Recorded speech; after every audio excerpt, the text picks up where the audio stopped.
Many people today instinctively recoil from the concept of a brand. The word brand brings with it some disturbing associations: heartless commercialism, crushing uniformity, blandness, and a dumbed-down experience. There are plenty of bad brands around, so it's understandable that blame gets attached to the whole underlying notion of brand itself. It becomes tempting to suppose that ideally we live in a world that was entirely unbranded. But in fact, the idea of a brand is a really important one. A good economy needs good brands. Essentially, a brand is a constellation of qualities. It's a personality in the material realm. The bad associations around brand spring from the way that often the personality feels crude, annoying, or stupid. Tommy Hilfiger projects a vision of life in which group sports are central and self-doubt has little glamour. That can be a pity.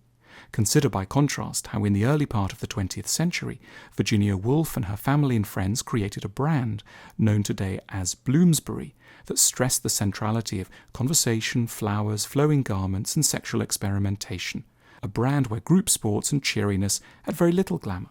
But a brand doesn't only symbolize a set of ideas, it's about standardizing and reproducing them. Again, that can sound depressing, but only because we're thinking of some pretty uninspiring things being repeated. In the 16th century, the Italian architect Andrea Palladio worked out some basic designs for villas, churches, and public buildings in the classical style. As his ideas spread, they were branded and universalized. They were, over the centuries, taken up all over the world. In the US, Thomas Jefferson bought big into the Palladian brand. His own house, Monticello, in the University of Virginia, are key examples of franchise architecture, just as much as is the design for McDonald's restaurants. The key issue isn't free creativity versus the cold hand of the brand.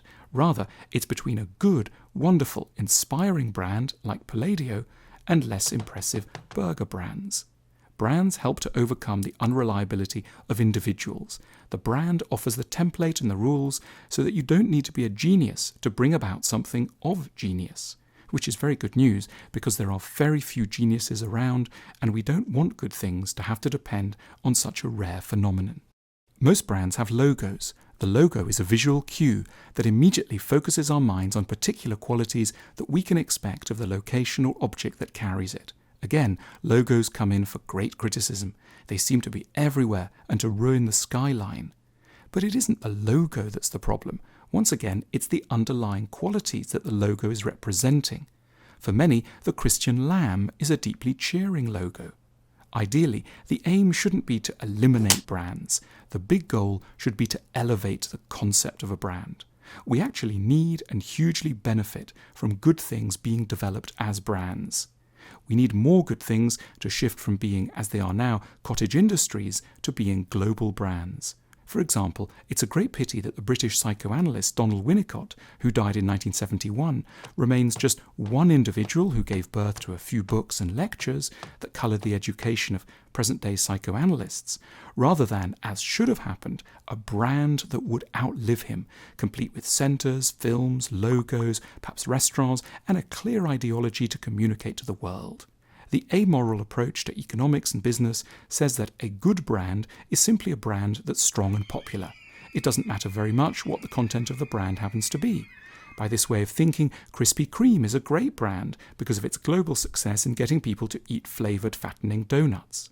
But we should really be asking a different question, which is, what makes a brand admirable in broad human terms? What makes it good in the sense of contributing to human flourishing and helping us to lead the best lives we can?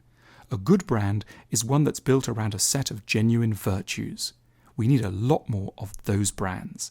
Brands invite the recognition that great things are not usually done by individuals acting in heroic isolation. At some point, every good idea, every important insight should go through the process of becoming a brand, because this just means that it would widen its power in the world and other people can join in. The world is in great need of better brands.